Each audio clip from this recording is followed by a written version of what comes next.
થઈએ માં, અમે તને નહીં છોડવાના. તો એવા ભક્તોને હું મેલડી કહું છું કે ચિંતા ના કરતા, જો તમે આવો મને માતાનો ભરોસો આલ્યો છે ને, તો હું ખુખાર મેલડી તમને નહીં છોડું. તમે મને ના ભૂલવાને કદાચ સોગંદ લીધી હોય કે માં મરી જઈશ પણ તને નહીં ભૂલું, તો જાઓ, હું ખુખાર મેલડી એવું જાહેરમાં બોલું છું કે આવા ભક્તોને ક્યારે હું ખુખાર મેલડી નહીં ભૂલું. ગમે તે થશે પણ હું રોમવારી મેલડી તમારા જીવનમાં નાના મોટા અનુભવ કરાઈ, નાના મોટા ચમત્કાર બતાવી નહીં, તમારો ભરોસો ટકાઈ રાખીશ કે ચિંતા ના કરશો. દુઃખના ભલે પહાડ તૂટી ગયા હોય પણ ચિંતા ના કરશો, કાયમ દુઃખ કોઈનું રહેતું નહીં. આજે દુઃખ છે તો કાલે સુખી થશો. હું મેલડી કહું છું, વિશ્વાસ રાખો.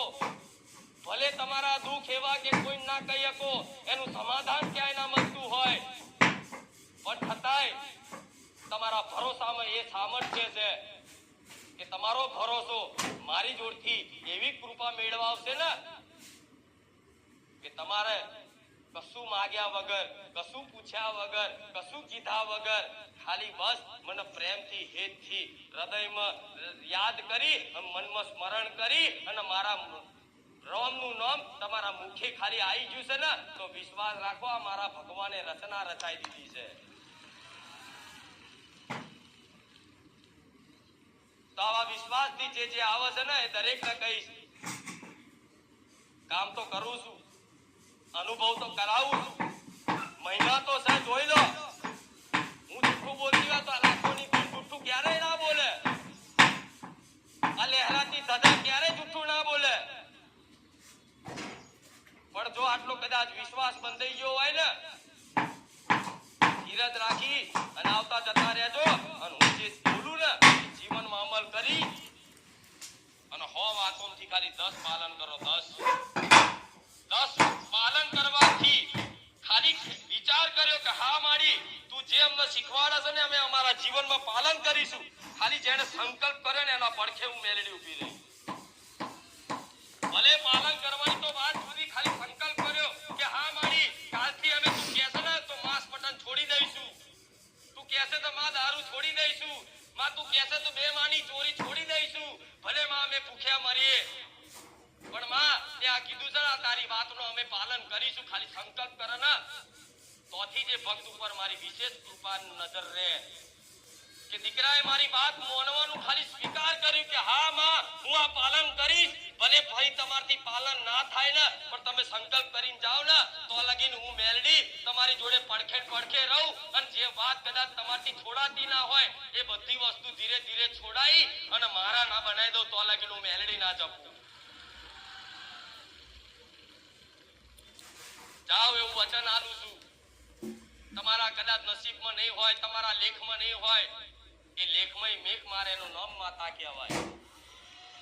ભલે વિધાતાએ કદાચ લેખમાં સુખ નહીં લખ્યું હોય, આ જીવન દુઃખ વેઠવાનું લખ્યું હશે, પણ તમારી ભક્તિમાં એ સામર્થ્ય છે, તમારા વિશ્વાસમાં એ સામર્થ્ય છે કે વિધિના લેખય તે માતાઓ બદલી શકે.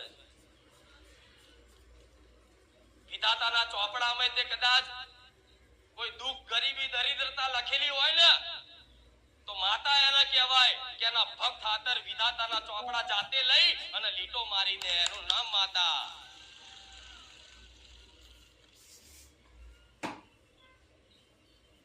ભલે રામ અવાજ આવે મારો દૂર ઊંધી, ભલે રામ આ વિશ્વાસથી બધું થાય. હું માતા તો છું જ પણ તમારા વિશ્વાસથી થાય, તમારી શ્રદ્ધાથી થાય. શ્રદ્ધા અને વિશ્વાસ તો મારા પ્રત્યે રાખો છો બરોબર છે, પણ તમારો શ્રદ્ધા, તમારો વિશ્વાસ જીતવા વાળી હું મેલડી છું. નહીં તો આજે દુનિયામાં ફર્યા પણ તમને ચોય ભરોસો નહીં આવ્યો, પણ બારેજા ધામ આવીને એક ખાસ થઈ હશે અંદર કે ખરેખરમાં અમારે જે જોતું હતું એવું ધામ મળ્યું. ખરેખરમાં અમાર જેવી જોતી હતી ને એવી માતાજી મળ્યા. અમાર જેવા જોતા હતા ને એવા બુઆજી મળ્યા. આ શું ખોટું? મેલડી ક્યારેય અમારી આસ્થા જોડે ખિલવાડ નહીં કરે, અમારા ભરોસાનો ખિલવાડ નહીં કરે, ક્યારે અમાર જોડથી કંઈક લેવા કરવાની પડાવવાની આશા નહીં રાખે, ક્યારે અમને ખોટી વિધિઓ નહીં બતાવે, ક્યારે ખોટો અમને માર્ગ નહીં બતાવે. એવો તમને ભરોસો તમારી આત્માએ આ સ્વીકાર્યું હોય તો આત્મા એક પરમાત્મા છે અને એક પરમાત્માનો અવાજ સાંભળી લેજો. તમારું હૃદય અંદરથી બોલતું હોય, તમારી આત્મા અંદરથી કહેતી હોય કે હાચું, તે હાચું જ હોય. એના બીજા કોઈ પ્રમાણ પુરાવા નહીં. સત્ય હોય ને એટલે આત્મા ઝૂકે, તમારું ડોકું ઝૂકી જાય, તમારું મસ્તક ઝૂકી જાય. આ બારીજા ધામ આવવાથી ભલભલા ઝૂકી ગયા. તો હું નહીં ઝુકાવતી, હું ચમત્કાર કરી કોઈ પરાણે બોલાઈ ઝુકાવતી નહીં. જો સત છે ને તો આપે રૂપે તમારી આત્મા સ્વીકારી ઝૂકી જાય કે ના જગત ફર્યા પણ આ ખરું. થયું કે નહીં? અત્યાર સુધી તમે બધા અંધારામાં હતા,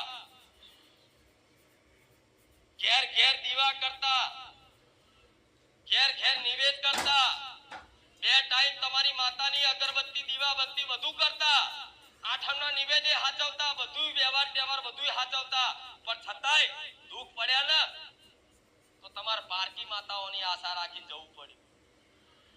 બળાદ બારીજા ધામ આઈ તમને એવો ભરોસો આવ્યો કે ના જગતમાં કદાચ પારકી માતા કરે ના કરે પણ મારા ઘેર બેઠો કુળનો દીવો છે ને એ મારો છે, એ મારી હોમું જોશે. થયું કે નહીં? તમારી ભક્તિ વધી, તમારો વિશ્વાસ તમારી માતાઓ પ્રત્યે વધ્યો કે જો સોલંકી પેઢીની ખુખાર મેલડી, રોમવારી મેલડી, બહુચર મેલડી આવી છે તો અમારી ચામુંડ મેલડી ચમ નહીં, અમારી મહાકાળી મેલડી ચમ નહીં, અમારી હરસિદ્ધિ મેલડી ચમ નહીં, અમારી ખોડિયાર મેલડી ચમ નહીં, અમારી આશાપુરા મેલડી ચમ નહીં, અમારી શક્તિને મેલડી ચમ નહીં.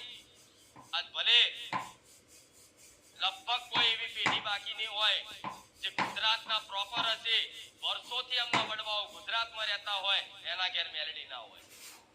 હશે ભાગ્યે જ કોક હશે કે જેના ઘેર મેલડી નહીં પૂજાતી હોય. પણ દીકરાઓ દરેકને કહીશ કે જો કદાચ તમને મારી પર ભરોસો કરતા હોય કે મેલડી જબરી છે તો તમારે મેલડી પૂજવી હોય ને તો તમારા બાપ દાદાની માતા, તમારા ચામુંડાની, તમારી આશાપુરાની, તમારી હરસિદ્ધિના ખાતાની મેલડી કરી અને 5 ફૂલથી વધાઈ લેજો. તમારે બાપ દાદાની મેલડી જાગૃત કરી અને તમારા ઘેર મોકલી દે. એ મેલડીને જેટલા લાડ કરવા હોય એટલા લાડ કરજો. મેલડી પૂજવી હોય તો દુનિયાની પૂજવાની જરૂર નહીં. તમારા ઘેર કુળદેવી બેઠી હોય ને અને એના પ્રાર્થના કરીને કહેજો અમારા વડવાએ ચોક મેલડી પૂજવી અને આપણી પેઢીની કોઈ બાપ દાદાની મેલડી હોય ને તો માં 5 ફૂલોથી તારા વધામણા કરું છું, માં કંકુના પગલે બિરાજમાન થજો. મેલડી આકલા પાડતી આવે. એક સવાલ है